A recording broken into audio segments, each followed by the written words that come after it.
Welcome everybody to this week's KubeVirt community meeting. It is the 11th of December 2024. Do we have anyone this week who is new to the call or hasn't taken the opportunity to introduce themselves? If that is you, I'm going to mute, and please feel free to say good day. Hey, it's the first time me joining. So we have I've created a GitHub issue, and folks recommended me to join to this call. Last week I was supposed to join, but I mixed the time zones. So yeah, here I am. Wonderful, welcome. Thank you. Is your issue is yours one of these two bugs?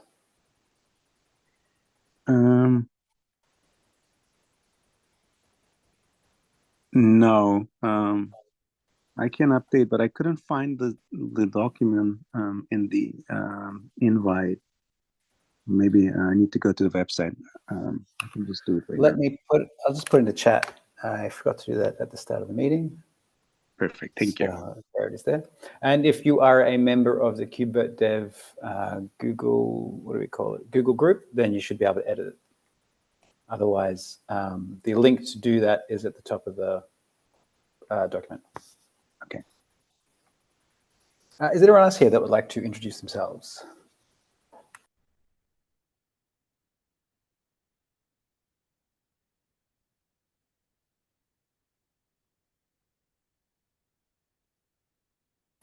All righty, we'll move on. Hey, Andrew, just a heads up that we, on the Red Hat side at least, there was a company meeting that was going slightly long, so that might be why attendance is so low. But just nice, just so you know. Thank you. 1.5 scheduled check-in. I remember to update the link. We have a feature freeze, 12th of February. With a GA release expected to be the 5th of March. And my hope is by the time that we get to end of January next year, that we'll have these dates firmly brazen into our brains. That's all. As Siflik has added here, there is a CP open, but it is only open now for project maintainers. So I don't think that applies to many people here. But yeah, lightning talks and KubeVirt this evening for the maintainers. We are putting forward probably one of each, plus a maintainer talk, and we'll apply for a kiosk as well.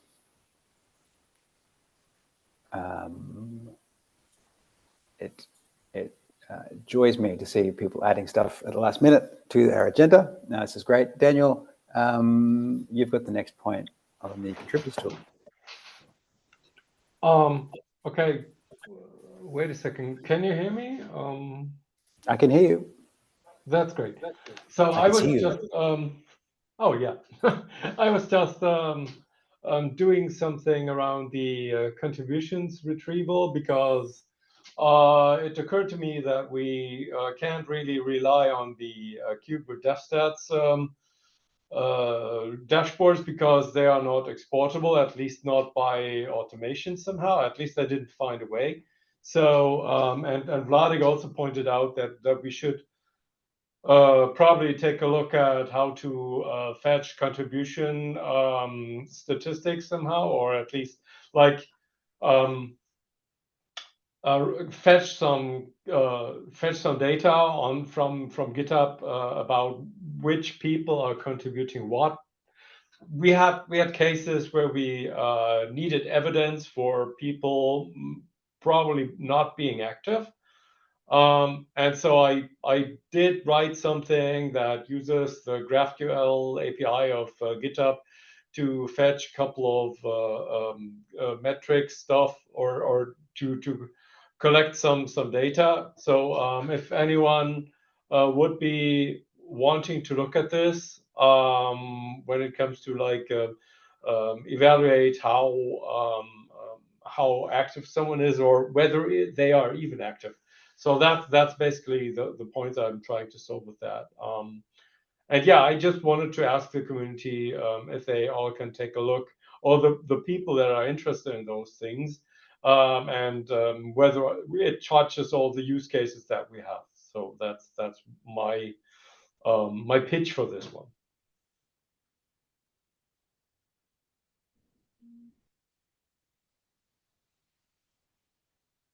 Okay, did I lose connection or? No, we're all just, No. we're all just Everyone's digging into your code, man. Okay, yeah. So Daniel, It's just a to, bit more. Sorry, Stu. So go ahead, please. Sorry to run over you. wow, the feedback's a little rough. Just a quick question though on how we're implementing it. What are you using to determine activity? And what I mean by that is, for instance, there's participation at all, but then there's also like latency and like code reviews. Like if the bot asks you to do something, you don't respond. Like, are we doing anything with that? No, at the moment it's like rather. So we have currently two main problems. So first of all, like determine whether someone is completely inactive inside our community, and the only thing we can measure currently is whether they had any contributions inside our KubeVirt org for the last 12 months. And I think that that is the measurement that we use to say someone is completely inactive and they need to go. We are going to remove them from the membership of the KubeVirt org, and they need to go back to the through the membership process again, because obviously, like people who haven't been active for 12 months might not be familiar anymore with everything. So we are requiring that they go back. And the second of all is like we also need data on whether people are active reviewers or not. And so these are the main touch points that I was trying to measure somehow. I expanded a little bit on that. I tried to make the tool more helpful in like parsing owners files so that we can deduce the reviewers from them and see whether those are active somehow. And actually, the tool will spit out a list of, or a YAML file actually, like where it collects the inactive reviewers, for example. So so we don't get too much statistics about overall, but at least you get data points in detail when, for example, the last review has happened. So or like other data when, for example, the last commit has happened, and all these things are then mentioned in the detail report. Does that answer your question? Great. Yep. So basically, we're tracking if somebody's completely absent. Yes, that is in a nutshell the overview report, but you get more data when you look at the details. So like I said, you can, for example, like you can deduce the it looks at specifically, it looks at created issues, it looks at comments on issues and PRs, it looks at created PRs, and also it looks at commits. So you should probably have a pretty good overview of what happened or when the last time was that someone was active. So to put it in a short way. Thank you.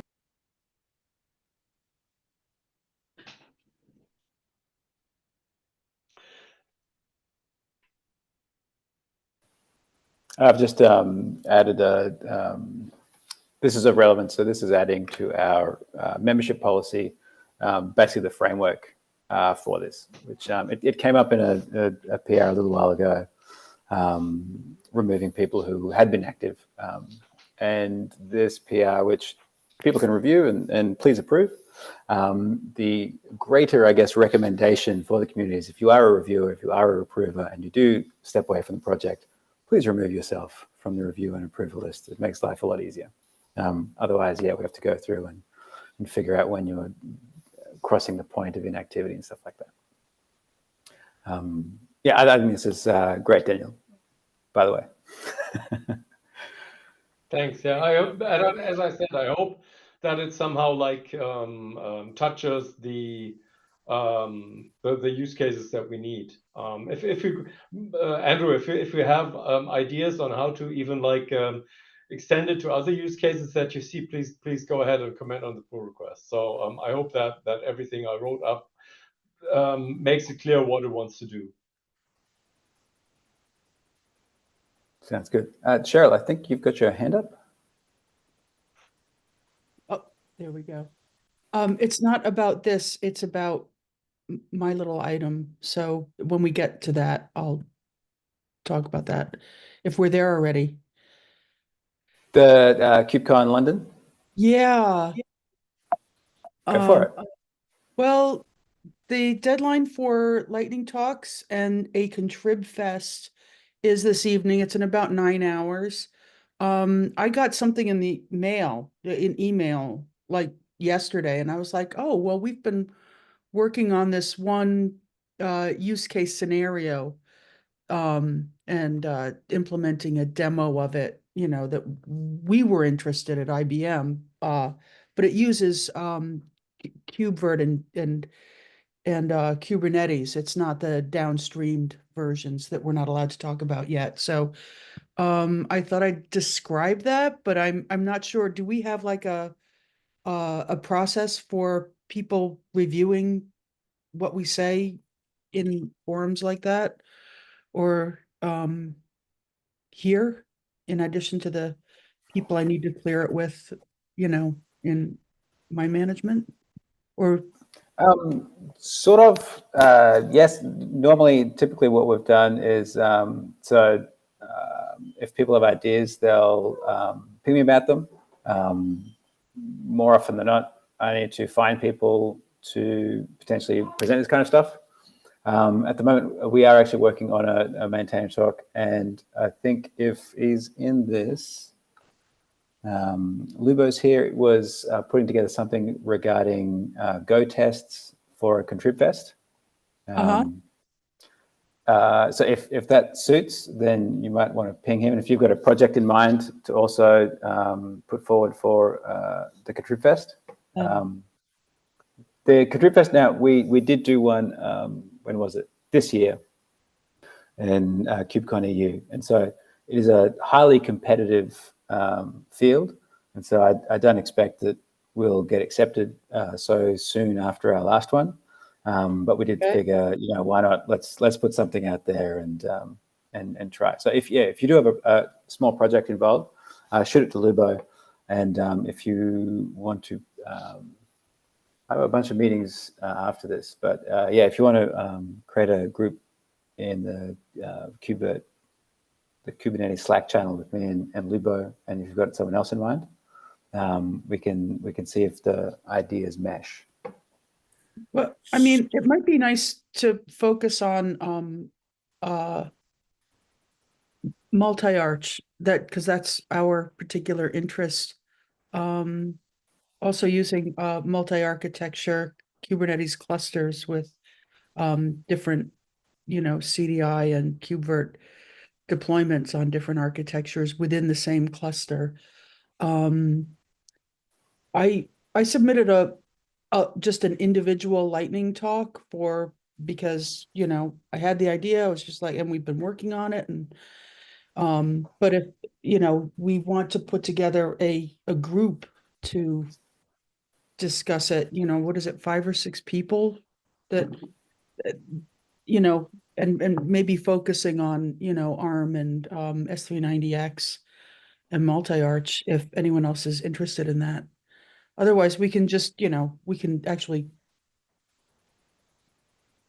meet there and discuss these things without having a formal, you know,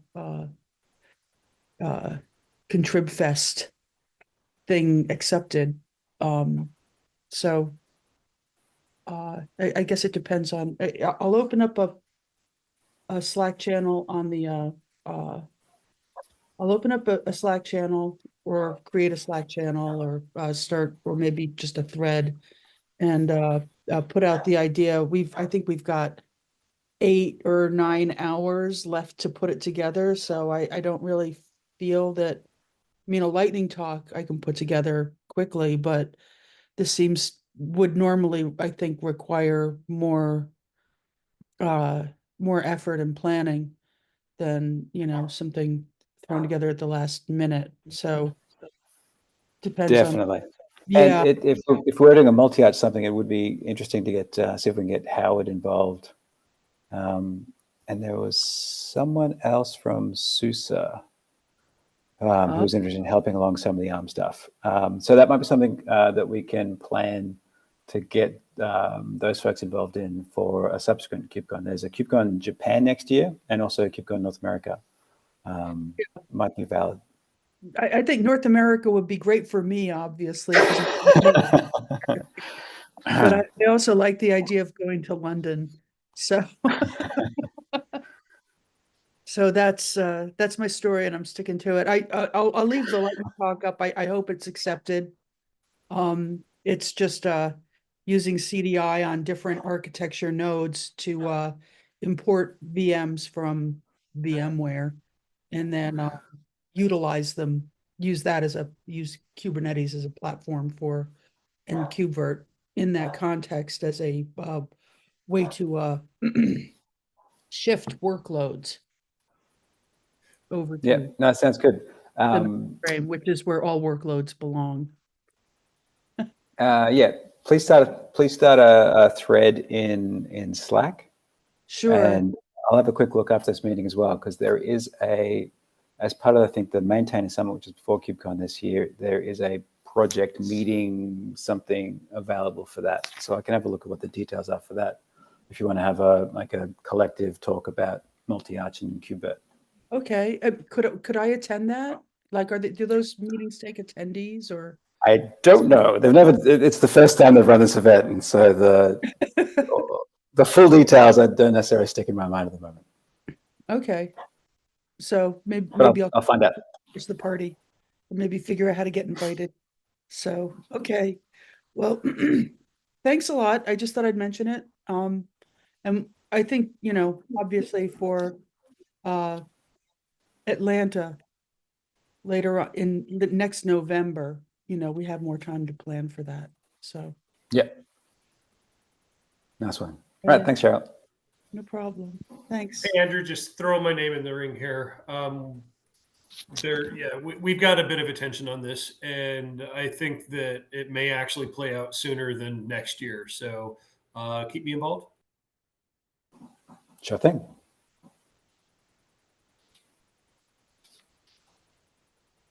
Whoop. All right, we will move along, if that's cool with folks.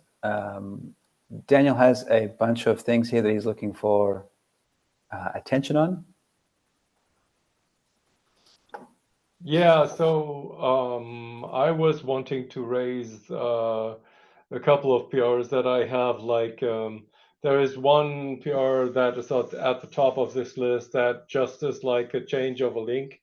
If someone could look at that, just verify that the link works. I don't know, maybe. And the link does work. Is like, yeah, thanks. But yeah, you approved it already, but I need someone to LGTM it, because we don't want to get in the bad habit of LGTM approving from one person, right? So the second one would be there is an owners PR that I added. So I did add some owners files to the 6 working group folders and to the automation code, so that each and every one can somehow own their stuff somehow on their own. So that, for example, like SIGJARs could own the folder contents, at least when it comes to the charter and stuff. Yeah, obviously, like changes to 6 YAML will still be requiring root approvers, but yeah. So I was thinking about something, but yeah, that's just a side note. And the last one is about I was wanting to change the alumni from a markdown to a YAML. So that we can more easily involve automating the move from one file to the other. So that's why I wanted to replace the markdown with a generator that utilizes the YAML. file and as an input, and then generates the markdown. So yeah, so maybe people have different opinion on how to do this, but that was the first idea I had, because I just wanted to have rather like something that could be updated with automation in the long run. Sorry for my long talking. I hope I didn't overwhelm people here. Not at all. That's good stuff. I think the only one I haven't reviewed and given a thumbs up for is the owners one.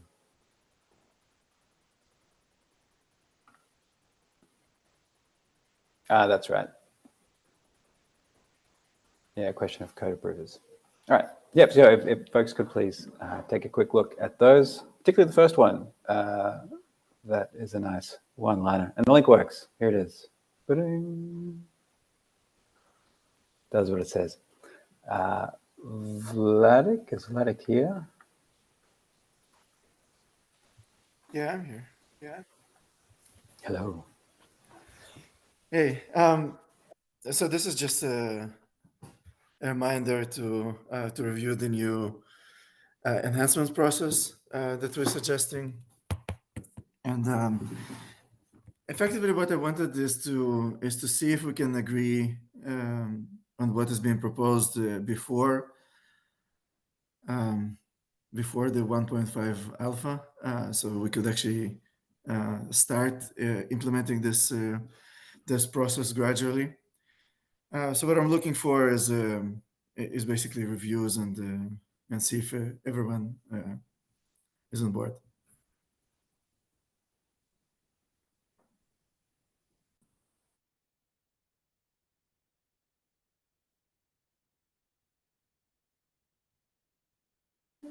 I also owe a review on that, and hopefully I'll get to it before the end of the week. Thanks for driving that and picking up where I think a few people have now tried and run out of steam. This is super important to the community. The needs of our design proposal process has far outgrown its current home in the community repo, and now it's kind of like the community repo is not serving the process, and the design proposals are overwhelming the community repo. And so this is very necessary to move out and give it its own repo with its own level of approvers and reviewers.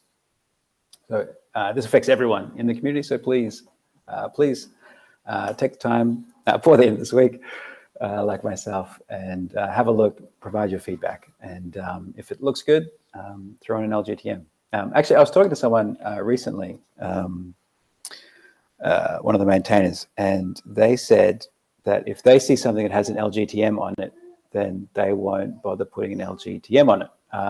And I think, especially with design proposals, you can never have too many. I think if lots of people are showing that something looks good to them, that carries its own weight.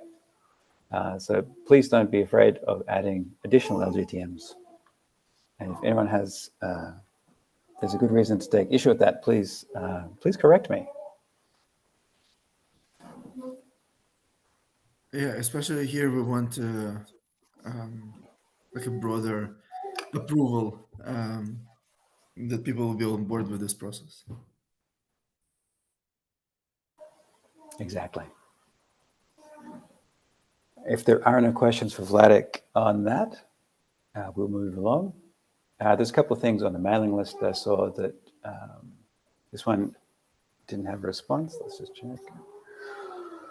So it looks as though Helen has been already talking with Alice. Is Alice here? No. Alice is out on PTO. Oh, okay. Has anyone followed this and is able to give us a quick TLDR?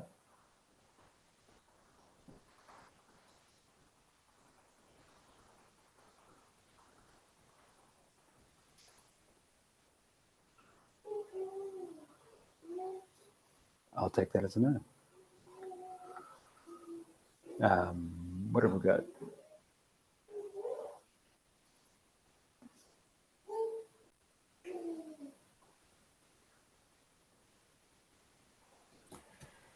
Hey, so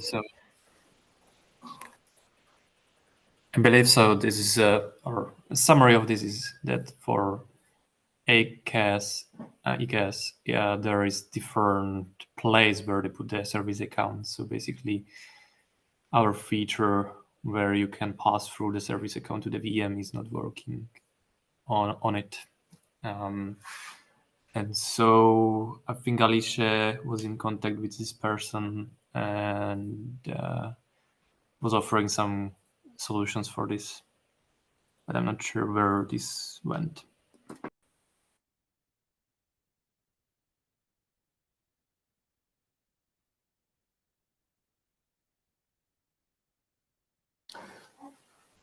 Interesting timing, because if memory serves, there was another question recently about EKS, right? Yeah, this one that Stu responded to.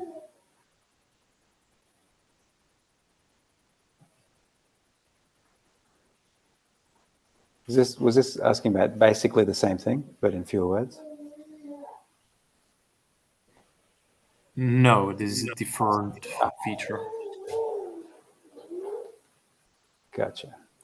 Yeah, I had to really dig to understand what that was, but it sounds the TLDR for that particular feature request was that somehow the entire cluster would be authorized to talk to Amazon Web Services, so workloads could just use the credentials. I'm not an expert, didn't quite understand the use case, but the definite answer was no. It's not on a roadmap, but there's a reason it couldn't be if there was a good reason to. Gotcha.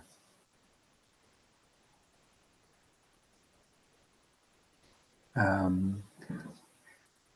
don't know if this is the right place for this, but if you are in the habit of webhooks and sidecar containers and have any knowledge of EKS, if you're able to weigh in on this, it sounds kind of interesting. But at the same time, I'm not sure if KubeVirt is required any changes for this to work.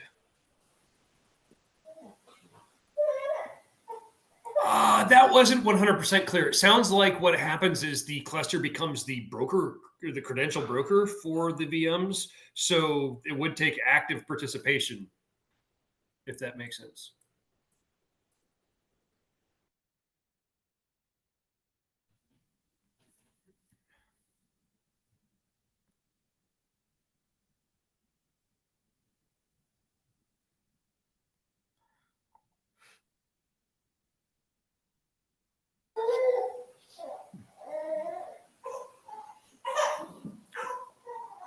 Well, hopefully folks get deeper into that.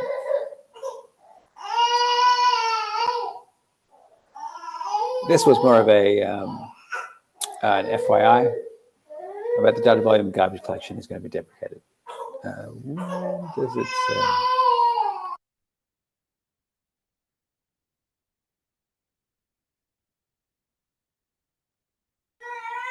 Doesn't put a time frame on it. Is anyone familiar with this feature deprecation?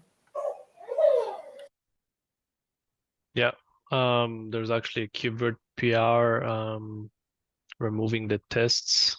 It's getting a little bit of resistance. Basically, we made a no-no a few releases ago with this feature. It's very un-Kubernetes-like to delete a resource after it's succeeded. So there's one exception. It's the job resource, and it has that exception because well, it's Kubernetes and it was introduced a long time ago. But we shouldn't have followed in their path. So this is us going back and deprecating it. It just doesn't work with GitOps or off the top of my head, I don't remember more, but very, very tough problem for GitOps.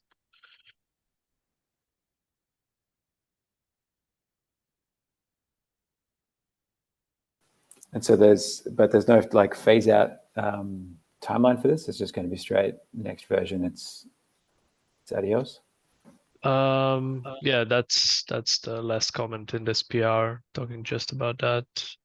It's gone from CDI main, CDI feature, so it's gone from CDI main. And this PR is just removing the tests. There's a bit of KubeVirt integration still in place. So yeah, let's wait for that to unravel. I'm not sure which way it will go. Ideally, yeah, we would want this to be as quick as possible. It's been a pain point for us.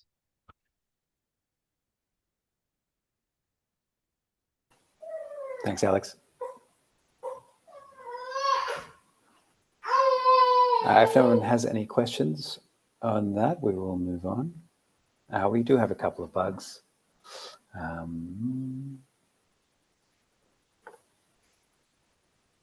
I didn't get a chance to have a look at what DosuBot has to say on this. Discount plug.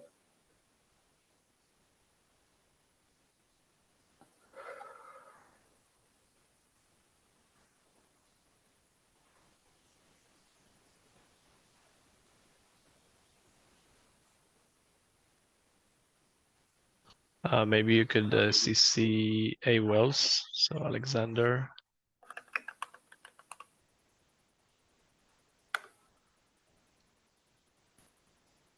My pleasure. And the next one, live migration. I see Jed hovering on this.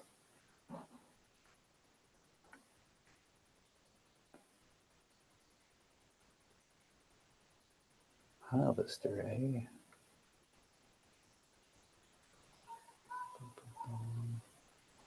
One, one, one, two.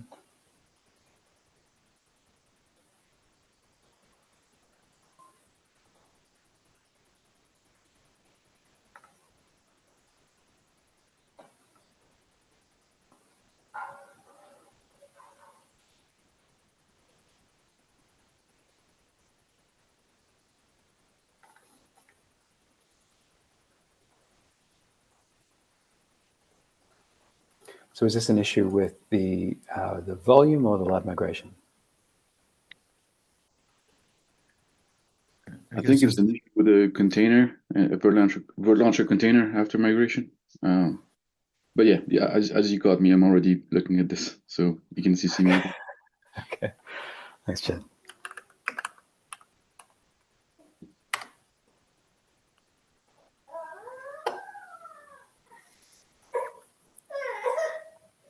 Alrighty, and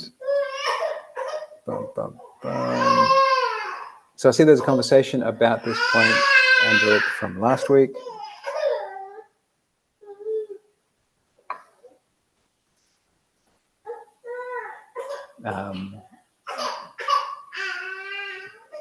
Yeah, so last week the reporter was present, but he is today, so if he wants to talk about this.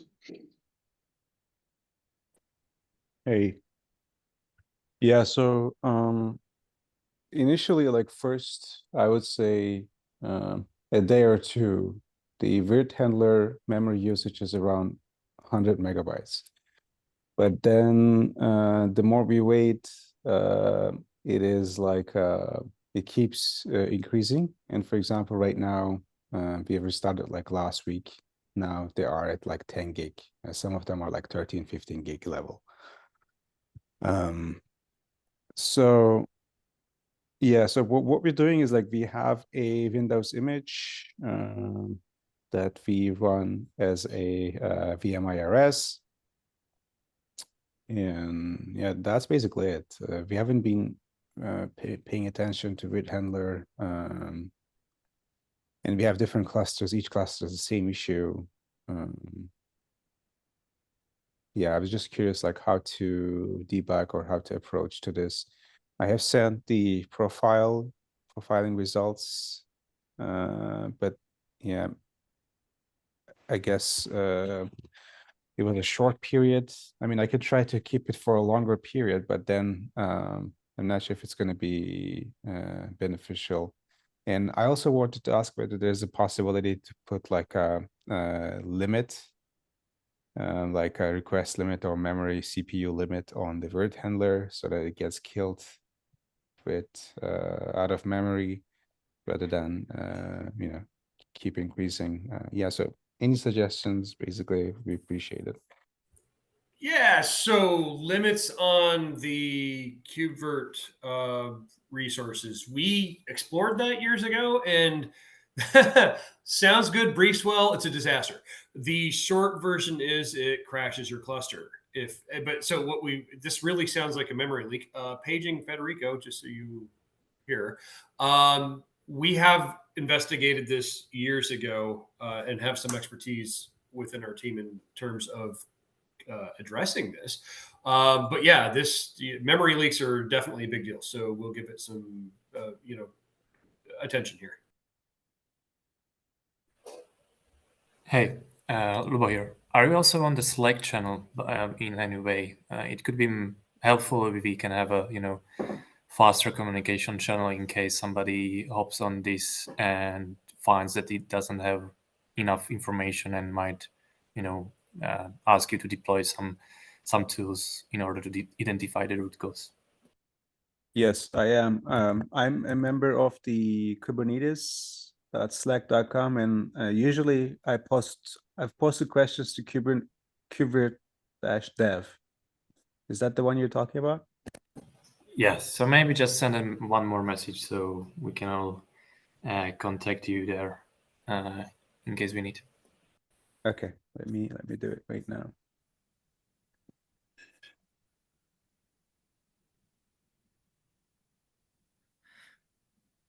And you also mentioned that this is a VMI RS that you're using? Yes, that is correct. Not the pools or anything like this. I mean, this VMI RS code. I'm not sure. When was the last time? Yeah, so the reason is like I guess back in the day we wanted to use something that can scale up and down depending on the load. And when I did the research, that was the most reliable option. So we also have quite a complex system. We have like Istio as well, and we have HPA that looks for the CPU within the VM. And if it's like, let's say, more than 50%, we scale up. Yeah. Okay. So should I just ping the channel KubeVirt-dev, or should I ping some specific individual? The channel is good enough. Thank you. And Okay. one unrelated question: are you in the adapters files? Sorry.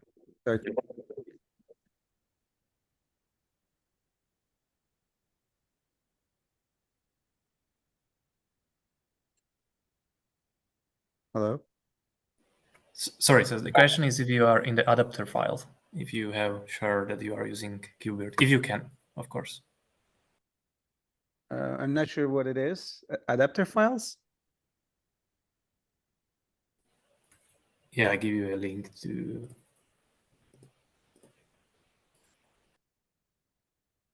Just dropped this wonderful thing in KubeVirt. This is where I'm freezing. End users, vendors, and integrated products. Oh, I see. Talk about how they use KubeVirt. First time I'm seeing this. Yeah, it would be great if you can share, if you are allowed, of course. Okay, that makes sense. Oh yeah, so the company and like who is using it, right? So I can talk to our folks and see whether I can I'm allowed to update this. Perfect. That's Thank good to you. know. Sure. Now we will definitely help you, right?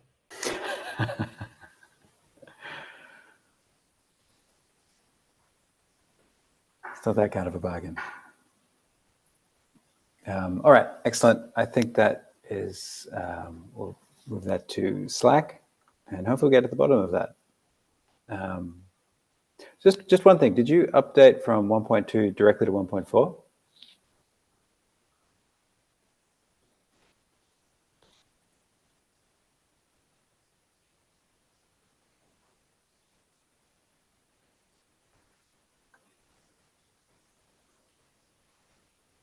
And Varric?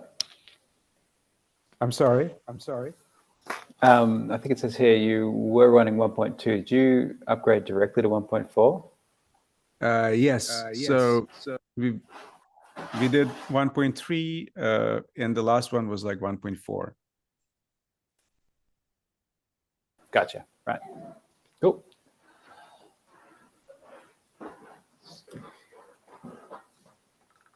That brings us to the end of our agenda, and we're almost out of time. We will finish there. I can't see anyone else bringing anything else up. I'm going to leave 10 seconds in case anyone wants to jump in with a last-minute question or comment or thought of the day.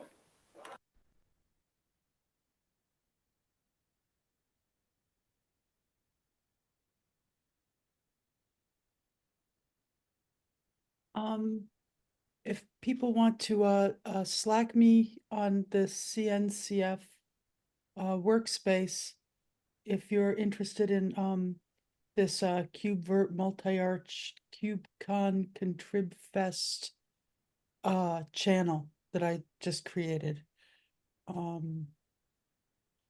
just DM me there, and then I'll know your handle, and we'll be able to add you. We can chat. Thanks. Please add me, A. Burden. A Burden, okay. Thank you.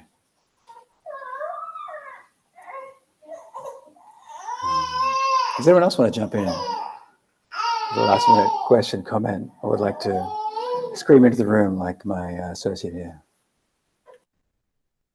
Please don't scream into the room. Actually, don't scream. We're not insured for that.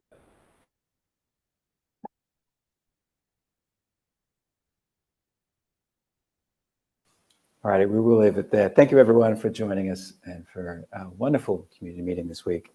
Well, not for those that like Eric, who have very large problems. Hopefully, we'll get to the bottom of them. What is the date? Oh, yeah, we'll see each other before a lot of people disappear. And I see that room has been created. Thank you once again, everyone, for being here, for everything that you do. I hope you all have a lovely day, an even better weekend, and we'll see you next week. Thanks a lot. Yeah. Bye-bye. Thanks. Bye-bye.